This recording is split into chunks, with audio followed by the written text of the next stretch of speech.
Aastha Patidar and welcome to our AT education. आज का हमारा टॉपिक है लाइफ प्रोसेसेस का पार्ट 6 है, जो कि कौन सा है? पार्ट 6, जिसमें अपन पढ़ेंगे ब्लड वेसल्स।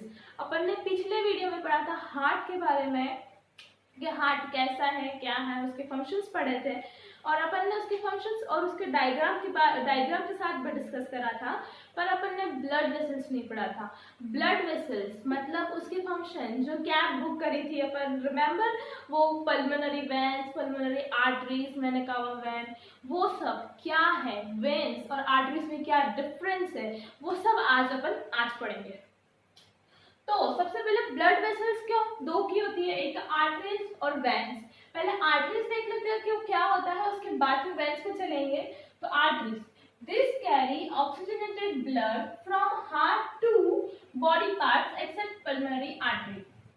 मतलब जितनी भी आर्टरीज है वो ऑक्सीजनेटेड ब्लड कैरी करती है। कौन सा? ऑक्सीजनेटेड ब्लड, मतलब अच्छा ब्लड, मतलब ऑक्सीजन वाला ब्लड कैरी करती है, कार्बन डाइऑक्साइड वाला ब्लड नहीं कैरी करती, मतलब गंदा ब्लड नहीं कैरी करती है। ओके, तो ऑक्सीजनेटेड ब्लड कैरी करती है आर्टरीज फ्रॉम हार्ट से टू बॉडी पार्ट्स, मतलब हार्ट से सिर्फ बॉडी पार्ट्स तक वो ऑक्सीजनेटेड ब्लड कैरी करती है, एक्सेप्ट पल्मोनरी आर्टरी। मैंने आपको बताया था कि जो डीऑक्सीजनेटेड ब्लड है वो कैरी कर रही है पल्मोनरी आर्टरी, कहाँ तक ले जाती है? वो लंग्स तक ले जाती है, फिर ऑक्सीजनेटेड ब्लड करके लाती है। वैसे ही तो वो जो पल्मोनरी आर्टरी है उसको छोड़ के जितनी भी आर्टरीज है वो सब ऑक्सीजनेटेड ब्लड कैरी करती है। Okay, these are thick and elastic. ये थिक होते हैं, मोटे होते हैं, और इलास्टिक होते हैं। See the smallest vessels which are one cell thick are called capillaries।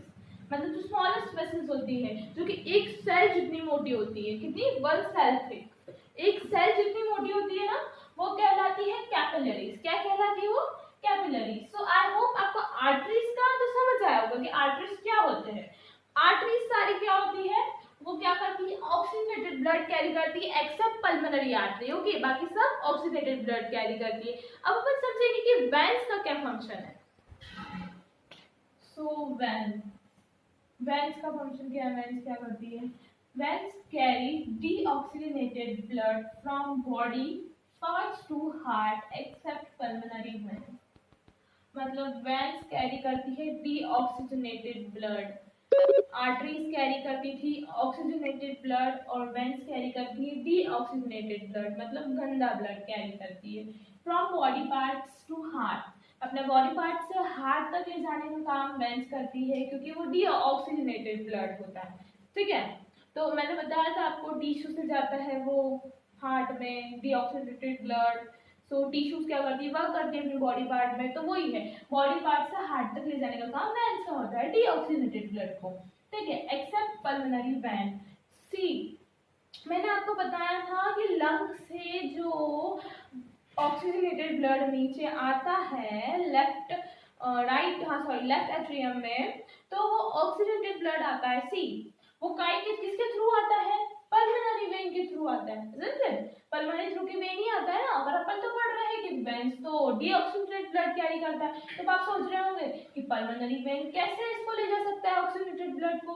अपन तो वेन्स तो डीऑक्सीजनेटेड ब्लड ले जाती है, पर इसके अलावा जितनी भी वेन्स होती है वो सब डीऑक्सीजनेटेड ब्लड ले जाती है, मतलब गंदा ब्लड ले जाती है वो सब, इसके पल्मोनरी वेन्स के अलावा। ठीक है, आर्टरीज में था पल्मोनरी आर्टरी के एक्सेप्ट बाकी सब आर्टरीज अच्छा ब्लड ले जाती है, और वेन्स में पल्मोनरी वेन के अलावा बाकी सब गंदा ब्लड ले जाती है। ठीक है, फिर इनका काम अपोजिट एक्सचेंज हो गया है, भगवान जाने क्या करा, बट इसके अलावा बाकी जो भी सब सही है। और सब ऐसे ही, जैसे जो वेन्स डीऑक्सीजनेट ले जाती है, सारी वेन्स डीऑक्सीजनेट ब्लड ही ले जाती है। They are thin and elastic, वो थिन होती है और इलास्टिक होती है। और वो जो आर्टरीज थी वो थिक और इलास्टिक थी, ये लेस इलास्टिक है, ये लेस इलास्टिक है। वेन्स क्या है? थिन और लेस इलास्टिक होती है, और आर्टरीज क्या होती है? थिक और ज्यादा इलास्टिक होती है। ठीक है, तो आई होप आपको आर्टरीज और वेन्स का जो समझना था वो क्लियर हो गया होगा, डाउट सारा क्लियर हो गया होगा आर्टरी और बैंड। तो अब अपन नेक्स्ट टॉपिक पे चलते हैं जो कि है अपना lymph. This is also a transporter fluid, ये भी एक ट्रांसपोर्टर फ्लूइड है। कौन? Lymph. The pores present on the walls of capillaries, some amount of plasma, protein and blood cells escape into intercellular space and the tissue to form lymph. मतलब the pores present on the wall of capillaries, मतलब जो capillaries होती है उसकी wall पे जो pores present होते हैं, जो छेद प्रेजेंट होते हैं, है ना, वहां से क्या होता है, सम अमाउंट मतलब कुछ अमाउंट, कुछ मात्रा का प्लाज्मा, प्रोटीन और ब्लड वेसल्स निकल जाते हैं, एस्केप निकल जाते हैं into intercellular space. Intercellular space मतलब जो दो सेल, जो 3-4 सेल्स होते हैं, जो सेल्स होते हैं उनके बीच में जो स्पेस होती है ना, वो कहलाती है इंटरसेल्युलर स्पेस। तो एस्केप निकल जाते हैं into intercellular space in the tissue to form lymph, tissue से, ठीक है, to form lymph, lymph form होने के लिए, लिम्फ बनने के लिए, ठीक है। उसके बाद लिम्फ से रिलेटेड कुछ पॉइंट्स है वो देखते हैं। इट इज अ कलरलेस, वो कलरलेस है, उनमें कोई कलर नहीं है, ठीक है।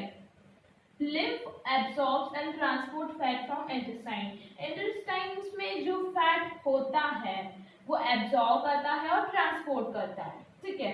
उसके बाद it drain away the excess tissue metabolism, मतलब जो टिश्यू में जो metabolism in the cell, tissue में जो वेस्ट प्रोडक्ट होता है, ठीक है, क्या वेस्ट प्रोडक्ट होता है ना, उसको जो निकाल देता है, वो ड्रेन कर देता है, ठीक है।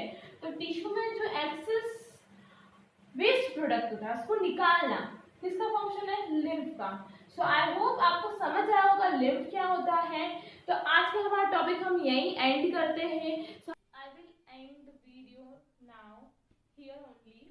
पर उसके पहले आपके लिए एक क्वेश्चन है, उसको आप कमेंट सेक्शन में उसका आंसर बताना। क्वेश्चन ये है, dash carry blood away from the heart. Options दिए हैं मैंने। एन ऑप्शन क्या है? Oxidated blood, flowing backwards, thin walls and arteries. इन तीनों में से एक ऑप्शन आपको सिलेक्ट करके बताना है। इसका आंसर क्या है कमेंट सेक्शन में बताइए और बिल्कुल सोच समझ के बताना है इसका आंसर क्या है। So I hope you like this video. Please like, share, subscribe our channel and please share to your friends so that they can also understand how easy chapters are this. उनको लगता है कि bio बहुत easy नहीं है, बहुत difficult है, समझना उसको मुश्किल है और अपन को इतना याद नहीं होता है, ऐसा वैसा। पहले मुझे भी लगता था, बट जब मैंने उसको समझना स्टार्ट करा तब से मुझे बहुत इजी सब्जेक्ट लगने लगा वो। उसको अगर आप समझेंगे और समझ के पढ़ेंगे तो बहुत इजी लगेगा। सो बिलीव मी, आप मेरे साथ ऐसे ही पढ़ते रहेंगे तो आपको सही में बायो सब्जेक्ट बहुत इजी और समझदार और समझने वाला सब्जेक्ट लगेगा आपको। तो सबसे इजी सब्जेक्ट यही रहेगा। So please like, share, subscribe.